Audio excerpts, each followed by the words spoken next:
أعوذ بالله من الشيطان الرجيم بسم الله الرحمن الرحيم رب اشرح لي صدري ويسر لي أمري واحلل عقدة من لساني يفقهوا قولي.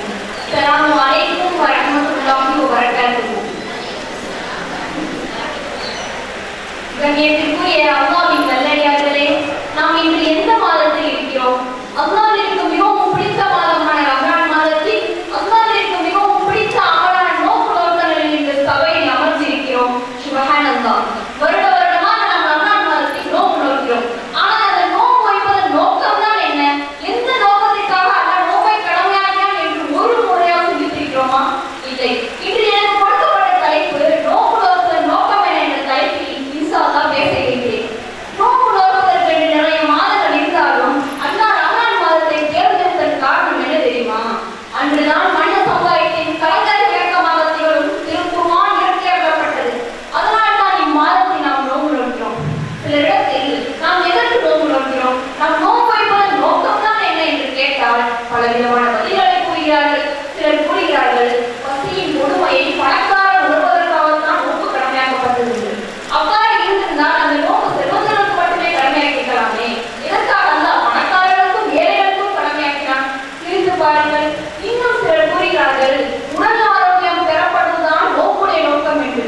அவ்வாறு இருந்திருந்தால் நோன்பு நாட்களில் நோய் எதிர்ப்பை பார்த்து அல்லாஹ் கூறுகிறான், நீங்கள் நோன்பு நோக்க வேண்டாம், பிறகு உங்கள் உடல்நலம் சரியாகிவிட்டாலும் அதை எடுத்து வைத்துக் கொள்ளுங்கள் என்று எதற்கு கூற வேண்டும்? அவ்வாறு வைத்தாலும் அந்த நோன்பு நோயாளிகளுக்கு மட்டுமே கடமையாக்கிக்கலாமே, அவர்களுக்கு தானே ஆரோக்கியம் தேவை.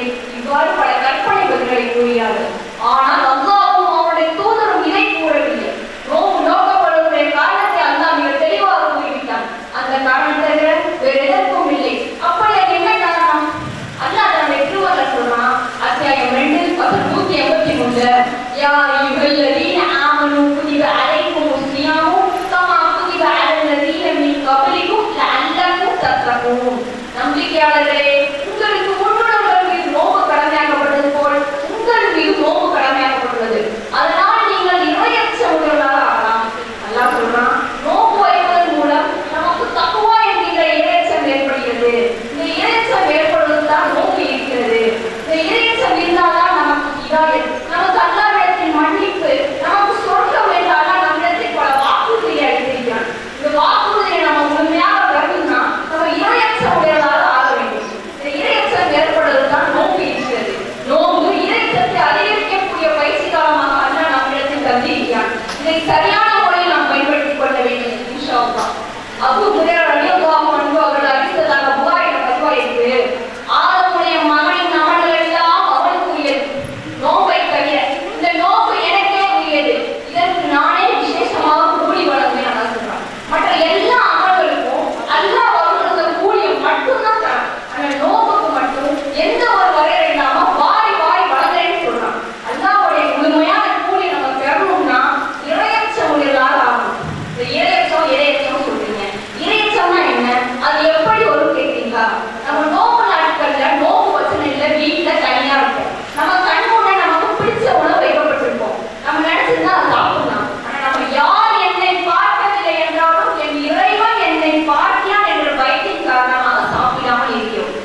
எவ்வளவு பெரிய அடிப்படை! இவ்வளவு பெரிய படையை மிகச் சிறிய படை தோற்கடித்த காரணம் என்ன தெரியுமா? அவர்கள் அல்லாஹ்வின் மீது நம்பிக்கை வைத்து இறை நம்பிக்கை உடையவராகவும் நோக்கு வைத்த நிலையில் அல்லாஹ்விற்கு கட்டுப்பட்ட இறையற்ற முறையாக இருந்த ஒரே காரணம் தான். ஆனால் இதை சம்பவத்தை பாருங்கள். உங்கள் வீட்டில் அனைவரும் நோக்கு நோக்கவில்லை என்று கேட்டால், எனது பிள்ளையும் எனது கணவன் நோக்கு நோக்கவில்லை என்று பதிலளிக்கிறார்கள். எதற்கு என்று கேட்டால், எனது பிள்ளை தேர்வுக்கு படிக்கிறது, அதனால் அவர்கள் நோக்கு நோக்கவில்லை. எனது கணவன் வேலைக்கு செல்கிறான், அதனால் அவர் நோக்கு நோக்கவில்லை என்று பதிலளிக்கிறார்கள். அன்றைய சகாபாக்கள் போருக்கு செல்லும் போது நோக்கை வைத்த நிலையில் சென்றிருக்கிறார்கள். இன்றைய சமூகம் வேலைக்கும் தேர்வுக்கும் சென்றால் நோக்கை விட்டு விட்டு செல்கிறார்கள். இன்னும் சிலர் இருக்கிறார்கள், இன்று ஒரு நாள் மட்டும் நான் நோக்கு நோக்கவில்லை. ஏன் என்று கேட்டால், நான் பெருமாளுக்கு துணியெடுக்க சென்றுவிட்டேன், எனது உடல்நிலை சரியில்லை என்று காரணங்களை கூறுகிறார்கள்.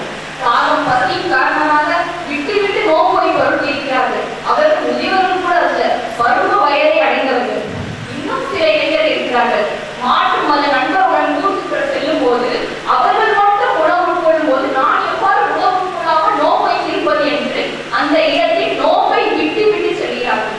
அல்லாஹ்வுடைய கட்டளையை அந்த இடத்தை அவமதிக்கிறார்கள். நோக்குடைய நோக்கமும் மறுப்படையும் தன்மையும் அவர்களுக்கு முழுவதும் தெரியாமல் இருப்பதால்தான் அவ்வாறு இருக்கிறார்கள். ஆனால் அல்லாஹ் அனுமதி அளித்தவர்களை தவிர வேறு எவருக்கும் நோக்கை விடுவதற்கு துளி கூட அனுமதி இல்லை என்பதை நாம் மனதாளமாக நிறுத்திக் கொள்ள வேண்டும். நபி ஸல்லல்லாஹு அலைஹி வஸல்லம் அவர்கள் சொன்னதாக புகாரில் பதிவாயிருக்கு, யார் நம்பிக்கை கொண்டும் நன்மை எதிர்பார்த்தும் ரமலான் மாதங்களில் நோக்கு நோக்கிறாரோ அவரது முன் பாவங்கள் மன்னிக்கப்படும். அப்ப நம்ம அல்லாஹ் மேல நம்பிக்கை வச்சு அல்லாஹ் நமக்கு நன்மை தருவான், நம்ம ரமலான் மாதத்துக்கு நோக்கு வச்சோம்னா நம்மளுடைய முன் பாவங்கள் அல்லாஹ் மன்னிக்கிறான். இந்த அருள்கொடையை நம்ம பெற வேண்டும். ரமலான் மாதம் என்றாலே உங்களுடைய மனதில் என்ன ஞாபகம் வருது? ஒரு சைடு சந்தோஷப்படுறோம், மற்றொரு பக்கம் கவலைப்படுறோம். ரமலான் மாதம் என்றாலே முஸ்லிம்களுக்கு மட்டுமல்லாம மற்ற மதத்தினருக்கு ஒரு மிகப்பெரிய முயற்சி இருக்கு. அதுதான் நோம்பு நாட்கள்ல ஊற்றப்படும் நோம்பு தெரிஞ்சு இதை சந்தோஷப்படுகிறார்கள். பெற்றோராக இருந்தால் நான் ஒரு நாளாவது குடும்பத்துடன் சேர்ந்து இஃப்தார் சாப்பிட வேண்டும் என்றும், இளைஞராக இருந்தால் என் நண்பர்களுடன் சேர்ந்து நான் ஊர் சுற்ற செல்ல வேண்டும் என்றும் சந்தோஷப்படுகிறார்கள். மற்றொரு பக்கம் இந்த மாதத்தில் இவ்வளவு செலவிருக்கிறதே, துணி எடுக்கணுமே, உணவு சமைக்க உணவு பொருட்கள் வாங்க வேண்டுமே என்று கவலைப்படுகிறார்கள். ஆனால் ரமலான் மாதம் என்றாலே ஒவ்வொரு முஸ்லிமுடைய மனதில் தோன்ற வேண்டியது என்ன தெரியுமா? நோம்பு தெரியா? இல்லை, நமது முன்பாவங்கள் மன்னிக்கப்படக்கூடிய மாதம் வந்துவிட்டதே, நமது அற்புடைகளுக்கான மாதம் வந்துவிட்டதே, நமது நன்மைகளுக்கான மாதம் வந்துவிட்டதே என்ற எண்ணம் மட்டுமே ஒவ்வொரு முஸ்லிமுடைய மனதில் தோன்ற வேண்டும். இனி வரும் காலங்களில் இந்த எண்ணம் மட்டுமே நம்மிடம் வர வேண்டும்.